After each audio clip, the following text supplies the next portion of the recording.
Hi you all, and welcome back to my channel. If you are new here, my name is Mecca, and today's video is going to be discussing 5 things I wish I'd known before starting LOCS, and basically 5 things I would tell anyone who is considering starting this journey. So just the 411 if you are new here. I started my LOCS on March 1st of this year.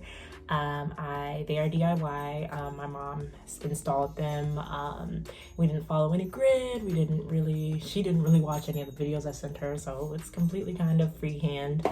And yeah, so I've been locked almost 9 months now, so super exciting. But there is just things, that you find out after you start the journey that I think are important to share. So this isn't gonna be some like, oh my god, I love my locks and all is well and I never have any complaints type video. No. No. But what I will say is the pros outweigh any cons I mentioned. So keep that in mind. I'm a pretty positive, optimistic person, but I wanted to be honest too for people that are, where I was 9 months ago and considering starting this transition. So let's just jump right into that. Number 1, start on a good foundation, okay? I jumped from traditional locks, like I literally combed them out dry, my traditional set, and almost, I gave myself maybe like a week or 2, and then installed these. Problem with that is I didn't realize I had breakage from removing the traditional locks. So my hair wasn't at the healthiest state. And I think there's a misconception that locks are like an escape from taking care of your hair. I don't know. At least I had that misconception. Like it didn't really matter what the base was because the locks were going to be healthy regardless, or they were going to eventually become more healthy. But as I'm learning, some of the things that I get bothered by about my hair, or some of the things about my hair that bother me, are related to the breakage and damage I had from not, doing treatments or doing certain things before installing my lock. So if you're on this journey, make sure you're starting on the best foundation you can. If you want to cut your hair, you want it to be even, consider all of that before installing, because once they're in, they're in. Number 2 is low maintenance ain't no maintenance, okay?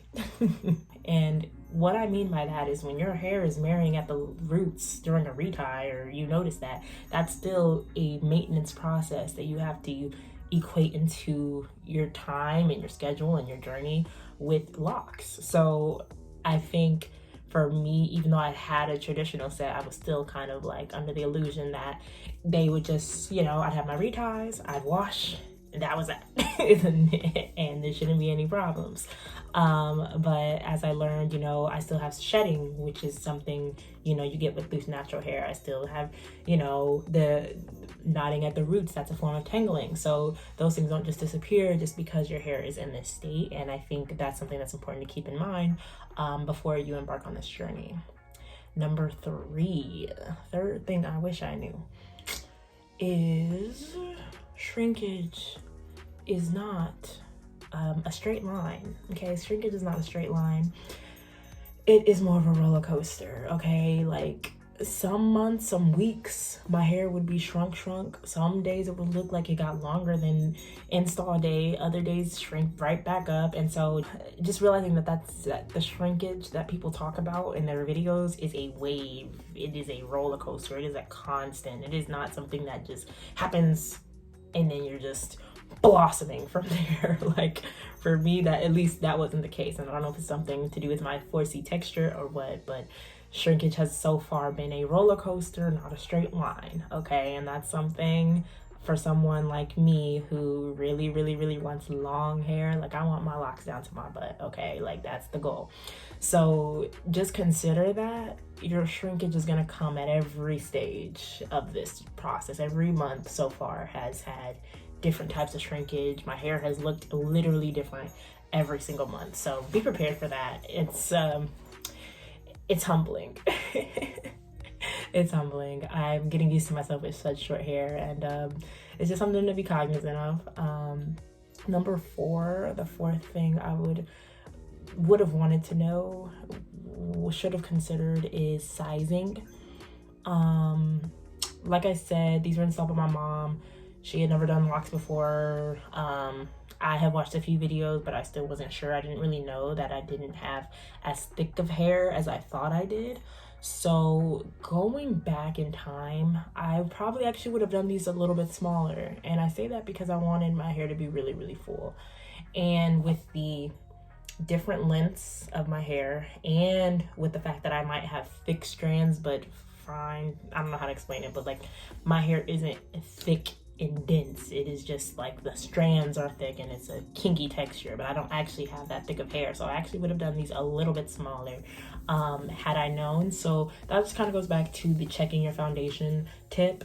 Make sure that you're really content with the sizing. You have an idea of your own loose natural hair. You've spent some time with it, because you're gonna want to make sure you're starting with sizing parts and technique that work for the end look that you want. Okay. So for me, I have around like 380, 390. I forgot the exact number, but I have that much. And I could use more. I have like 380, and I feel like I would have liked a little bit more. But they're coming along really nicely, and I purposely did a 3-point rotation with the hopes that the thicker the individual locks were, you know, the more full it might look on my head. So it's coming together, but that's something to consider. Just make sure, you know, you really, really, really look into sizing and parting and the science of that before you get started, because everyone's head is different, but you just want to make sure, you know, you're getting as close to your own vision as possible, because these are permanent. And the last tip, I would say the last thing I wish I had known is that comparison is the thief of joy. Okay. Your locks, you're gonna wake up some days and not F with your locks, to be honest. At least I don't. And then you're gonna go on Instagram, and then you're gonna look at people who have the locks down to their butt, and then you're gonna feel discouraged. And so something I wish I had done is, instead of, you know, because I looked at a lot of people that were further into their journeys when I was starting, it's actually going and finding the smaller, newer, locked ladies and locked people, and kind of actually more so keeping that as what I consume, rather than the people that had already had matured locks that were super long and super strong and all that. Just because finding people with similar hair to you in a similar part of the journey is way, way more realistic and way more encouraging, because there's people now that I share lock anniversaries with that are like, hey, we're hair twins, shout out to y'all. Okay, love it. But that's just something to keep in mind. Like, if you start the journey out doing a lot of comparison and a lot of romanticizing and idealizing of like, oh, my hair has to look like this, you're gonna be discouraged, because every day you wake up with the same hairstyle. So growth don't happen overnight, change don't happen overnight.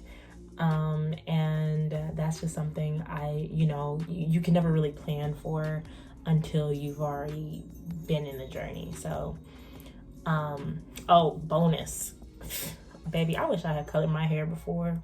I want ombre so bad. But as y'all saw in my last video, I did the color wax, and after my 1 year mark, if it seems like my hair is healthy enough to take it, I'll definitely be dyeing it. But I definitely wish I had heeded to the advice of other people with locks, because they said to dye it before you lock it, and I did not do that. So, and yeah, so in case y'all didn't realize, most of it did come out.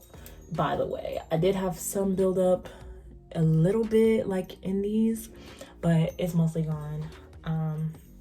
But yeah, those are my 6 things I wish I had known.